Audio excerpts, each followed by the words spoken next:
हो चुका आगाज रण का युग बदलने की तैयारी, जीत उसी की होगी जिसका संघर्ष है जारी। नमस्कार दोस्तों, तो कैसे हो आप सब। आज हम राजस्थान पुलिस एग्जाम 2022 के लिए कंप्यूटर से रिलेटेड कुछ एग्जाम की दृष्टि से महत्वपूर्ण प्रश्नों का अभ्यास करेंगे, जिनमें ये कंप्यूटर के लगभग 500 क्वेश्चनों की सीरीज है और उन सीरीज की आज हमारी पहली क्लास है। तो चलिए शुरू। भारत का पहला सुपर कंप्यूटर कौन सा है। अग्नि, त्रिशूल, परम और फ्लो सॉल्वर। तो इनमें सी ऑप्शन करेक्ट आंसर है। परम परम 8000 भारत का पहला सुपर कंप्यूटर है। परम 8000 है जो भारत का पहला सुपर कंप्यूटर है। और अगर सबसे तेज गति से चलने वाला सुपर कंप्यूटर पूछे इंडिया का, तो वो है परम सिद्धि एआई। तो बढ़ते हैं हम अगले क्वेश्चन की तरफ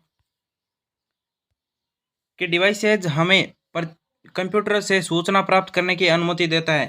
कि कौन सी डिवाइस है जो हमें कंप्यूटर से सूचना प्राप्त करने की अनुमति देता है। Input device, output device, scanning device और प्रोसेसिंग डिवाइस।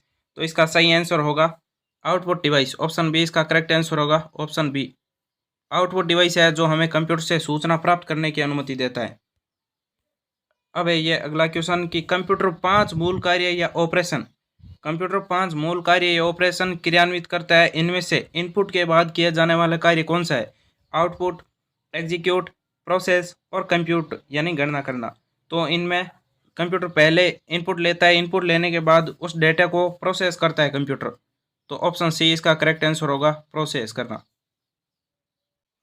कार्यालय के उपयोग हेतु सामान्य लैपटॉप में प्राय निम्नलिखित में से क्या होने की संभावना नहीं होती है। 512 GB RAM, 512 GB hard disk, USB port और कीबोर्ड। तो यूएसबी पोर्ट, कीबोर्ड और हार्ड डिस्क ये सामान्य लैपटॉप में होती है और 512 GB रैम ये नहीं होती है। कार्यालय के यूज के लिए 512 GB रैम, 512 GB रैम बहुत ज़्यादा हो जाती है, ये सामान्य लैपटॉप में नहीं होती है। तो इसका ऑप्शन ए करेक्ट आंसर होगा। तो बढ़ते हैं हम अगले क्वेश्चन की तरफ। दुनिया का सबसे तेज सुपर कंप्यूटर कौन सा है। तो दुनिया का सबसे तेज सुपर कंप्यूटर है जो है फुगाकू कंप्यूटर। यह जापान का है, जापान में निर्मित कंप्यूटर है। ये फुगाकू सुपर कंप्यूटर है, सॉरी कंप्यूटर नहीं, ये सुपर कंप्यूटर है। और अगर आपको पूछ ले कि विश्व का पहला सुपर कंप्यूटर, तो वो है CDC 6600। भारत का पहला सुपर कंप्यूटर पूछे तो वो है परम 8000। और भारत का तेज गति से चलने वाला कंप्यूटर पूछे तो वो है परम सिद्धि। ये सबसे तेज गति से चलने वाला भारत का सुपर कंप्यूटर है। तो बढ़ते हैं हम अगले क्वेश्चन की तरफ। बैंक चेक को त्वरित प्रोसेस करने के लिए बैंकों द्वारा किस तकनीक का प्रयोग किया जाता है। तो MICR इसका सही आंसर होगा। MICR तकनीक का प्रयोग बैंकों द्वारा चेक को त्वरित प्रोसेस करने के लिए किया जाता है। कीबोर्ड और माउस क्या कहलाते हैं। Output device, input device, storage device. तो इसका सही आंसर होगा हमारा इनपुट डिवाइस। कीबोर्ड और माउस दोनों ही इनपुट डिवाइस है, इनपुट डिवाइस।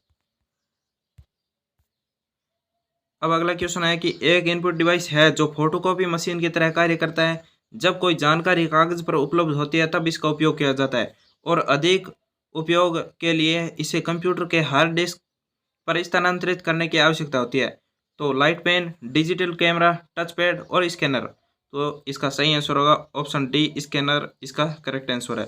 कि स्कैनर है जो एक फोटोकॉपी मशीन की तरह कार्य करता है और ये एक इनपुट डिवाइस है। अब हमारा अगला क्वेश्चन है कि निम्न में से कौन एक इनपुट डिवाइस है। डिजिटल कैमरा, प्रिंटर, प्रोजेक्टर और मॉनिटर। तो प्रिंटर, प्रोजेक्टर और मॉनिटर ये तीनों ही है जो आउटपुट डिवाइस है, आउटपुट। और डिजिटल कैमरा है वो है इनपुट डिवाइस, इनपुट डिवाइस। तो इसका सही आंसर होगा ऑप्शन ए। ऑप्शन ए इसका करेक्ट आंसर है। कंप्यूटर में सर्वाधिक प्रयुक्त प्राइमरी इनपुट डिवाइस और होते हैं। कौन कौन से होते हैं कि प्राइमरी इनपुट डिवाइस कंप्यूटर के। कीबोर्ड और माउस, प्रिंटर और माउस, टच पैड और माउस, जॉयस्टिक और कीबोर्ड। तो इसका सही आंसर होगा कीबोर्ड और माउस। ये कंप्यूटर के सर्वाधिक प्राइमरी डिवाइस है, प्राइमरी इनपुट डिवाइस है। अब है ALU का पूर्ण रूप क्या है। Additional logic unit, applied logic unit, arithmetic logic unit, additional logic unit, logical unit. तो इसका सही आंसर होगा ऑप्शन सी इसका करेक्ट आंसर है, अर्थमेटिक लॉजिक यूनिट। ALU ये है, ये CPU का भाग है। ALU CPU का पार्ट है, ये सेंट्रल प्रोसेसिंग यूनिट का। अब है किसी कंप्यूटर सिस्टम में सभी ऑपरेशंस कहाँ प्रोसेस किए जाते हैं। मदरबोर्ड में, मेमोरी में, CPU में और रैम में। तो इसका सही आंसर होगा ऑप्शन सी, CPU में सभी ऑपरेशन को प्रोसेस किया जाता है। इनमें से कौन सा आउटपुट डिवाइस नहीं है? कंप्यूटर स्पीकर, प्लॉटर, माइक्रोफोन और मॉनिटर। तो कंप्यूटर स्पीकर आउटपुट डिवाइस है, प्लॉटर भी आउटपुट डिवाइस है और मॉनिटर भी आउटपुट डिवाइस है, लेकिन माइक्रोफोन ये हमारी वॉइस को अंदर लेता है, तो ये इनपुट डिवाइस है।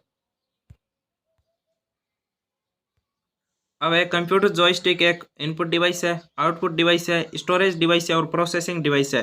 तो कंप्यूटर जॉयस्टिक एक इनपुट डिवाइस है, ऑप्शन ए इसका करेक्ट आंसर होगा। कंप्यूटर जॉयस्टिक का प्रयोग हम गेम खेलने के लिए करते हैं।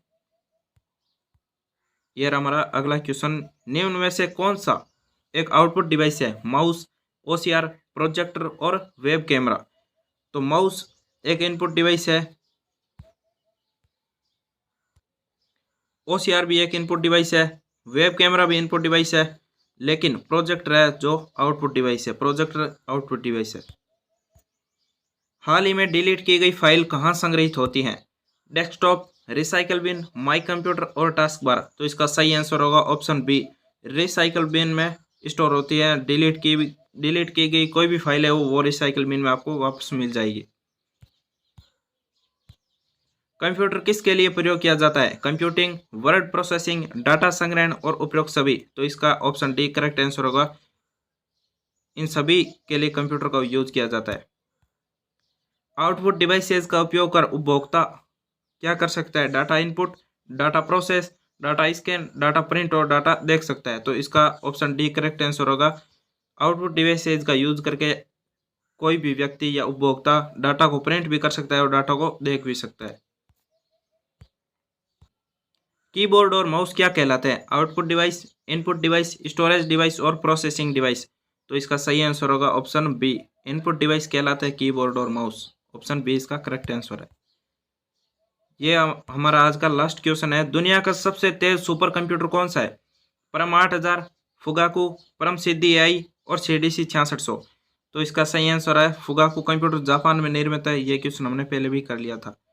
जापान में निर्मित कंप्यूटर है फुगाकू, ये है पूरे विश्व का सबसे तेज सुपर कंप्यूटर। तो फ्रेंड्स, मैं आशा करता हूँ कि आपको इस क्लास से कुछ न कुछ जरूर सीखने को मिला होगा और हम इसी तरह डेली किसी न किसी टॉपिक के एग्जाम की दृष्टि से महत्वपूर्ण प्रश्नों का अभ्यास करते रहेंगे, जो कि एग्जाम की दृष्टि से बहुत ही महत्वपूर्ण होने वाले हैं। और हाँ, अगर आपने अभी तक हमारे चैनल को सब्सक्राइब नहीं किया है तो सब्सक्राइब जरूर करें और निजी दोस्तों के साथ शेयर भी करें। मिलते हैं आपको किसी नए टॉपिक के साथ नई वीडियो में, तब तक के लिए जय हिंद, वंदे मातरम।